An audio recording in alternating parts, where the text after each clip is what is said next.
আপনারা যে মোটরসাইকেলটা দেখতেছেন এটাকে আরবিতে বলে দাব্বাব।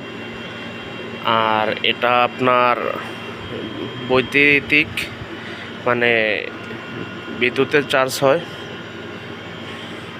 এই মোটরসাইকেল যারা সৌদি আরব চালায় তাদের কোনো লাইসেন্স লাগে না। তার কারণ হচ্ছে যে মোটরসাইকেলে তেল দিয়ে চালানো হয় সেটার মধ্যে লাইসেন্স লাগে।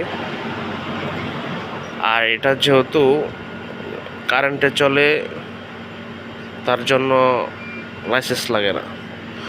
আর এই মোটরসাইকেলগুলো বেশি ব্যবহার করা হয় সৌদি আরবের দোকানগুলোতে ওই আপনার ডেলিভারির জন্য এই মোটরসাইকেলগুলো বেশি ব্যবহার করা হয়। দাম কম, মানে ভালো। এই জন্যই যে ভাইয়েরা বিদেশ আসতে চান তারা অবশ্যই অন্তত মোটরসাইকেলটা অন্তত শিখে রাখবেন। তার কারণ হচ্ছে বিদেশের মাটিতে ডেলিভারি কাজ অনেক থাকে আর বেতনও অনেক ভালো হয়। তাই এই ডেলিভারি কাজটা আপনারা শিখে রাখবেন, মোটরসাইকেলের কাজটা শিখে রাখবেন।